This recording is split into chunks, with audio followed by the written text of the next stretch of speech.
আসসালামু আলাইকুম। আজকের পর্বে আমি বানিয়ে দেখাবো শাহি টুকরা।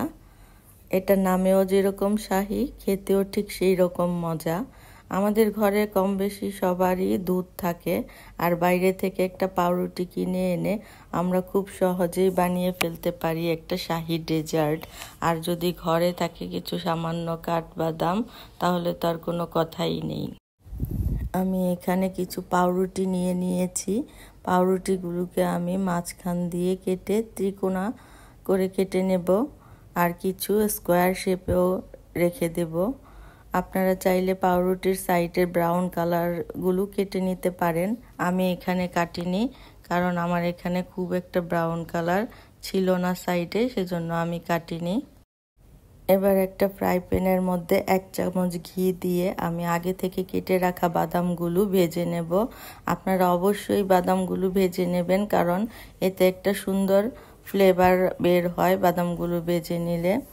এবার আমি একটা বাটিতে কিছু পরিমাণ লিকুইড দুধ নিয়ে নিয়েছি, তার মধ্যে দিয়ে দিয়েছি কিছু স্যাফরনটা দিয়ে আমি চামচ দিয়ে নেড়ে চেড়ে এটাকে আমি একটা সাইডে রেখে দেব কিছুক্ষণের জন্য। তারপর আমি আরেকটা বাটিতে নিয়ে নেব কিছু গুঁড়া দুধ আর কিছু কর্নফ্লাওয়ার।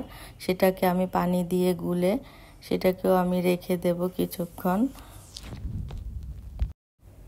এবার আমি বাদাম ভাজা ফ্রাই প্যানের মধ্যেই লিকুইড দুধটা ঢেলে দেব।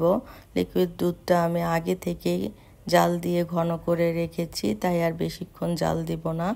এবার আমি স্যাফরন গোলানো দুধটা এর মধ্যে ঢেলে দেব, দিয়ে কিছুক্ষণ জাল দিয়ে নেব। কিছুক্ষণ জাল দেওয়ার পর দুধটা থেকে একটা সুন্দর একটা কালার চলে আসবে। এবার আমি এর মধ্যে দিয়ে দেব সেই যে গুলিয়ে রেখেছিলাম কর্নফ্লাওয়ার আর গুঁড়া দুধ, সেটা আমি এবার এর মধ্যে ঢেলে দেব। দিয়ে আমি এটাকে আবারও কিছুক্ষণ জাল দিয়ে নেব। কিছুক্ষণ জাল দেওয়ার পরে দুধটা ঘন হয়ে আসবে। দুধটা ঘন হয়ে আসলে আমি এর মধ্যে দিয়ে দেব ভেজে রাখা বাদামগুলো, দিয়ে আমি আবারও কিছুক্ষণ নেড়ে চেড়ে নেব। দুধটা ঘন হয়ে এসছে, এটা আমার শাহি টুকরার জন্য প্রস্তুত হয়ে গেছে। এবার আমি এটাকে একটা সাইডে রেখে দেব। এবার একটা হাঁড়ির মধ্যে আমি 1/4 কাপ চিনি দিয়ে দেব, আর সাথে দিব পানি আর চিনি দিয়ে আমি এটাকে জাল করতে থাকবো। এক পর্যায়ে এটা একটা পাতলা শিরার মতো তৈরি হয়ে যাবে। এবার আমি এই পাতলা শিরাটা তৈরি করে একটা সাইডে রেখে দেব। এবার আমি একটা ফ্রাই প্যানের মধ্যে কিছু পরিমাণ ঘি নিয়ে নেব।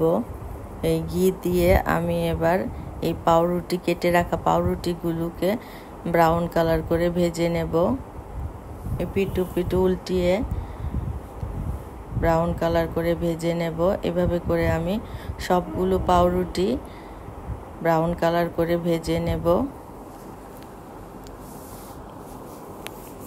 আমার পাউরুটিগুলো ভাজা হয়ে গেছে। এবার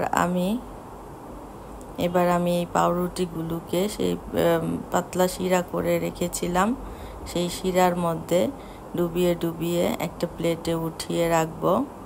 তো আমার এভাবে করে সবগুলো পাউরুটি আমার শিরার মধ্যে ডুবানো হয়ে গেছে। এবার আমি একটা প্লেটে এই পাউরুটিগুলো সাজিয়ে নেব। সাজিয়ে উপর থেকে রেডি করে রাখা দুধটা এর মধ্যে ঢেলে দেব। দুধটা ঢেলে দেওয়ার পর আমি এর মধ্যে কিছু বাদাম কুচি ছড়িয়ে দেব। তো তৈরি হয়ে গেল আমার শাহি টুকরা। এবার আমি আরেকভাবে তৈরি করে দেখাবো। স্কোয়ার শেপে ভেজে রেখেছিলাম, সেটাকে আমি প্রথম একটা লেয়ারে দুধ দিয়ে দিব। এরপরে তার উপরে আমি আরেকটা লেয়ার পাউরুটি দিব, দিয়ে আমি আবারও এর উপরে দুধটা সুন্দর করে ছড়িয়ে দেব।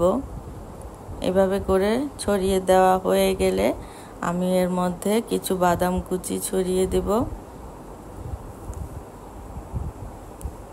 তো তৈরি হয়ে গেল আমার আরেকটা ডিজাইনের শাহি টুকরা। আশা করি আমার এই রেসিপিটি আপনাদের ভালো লেগেছে।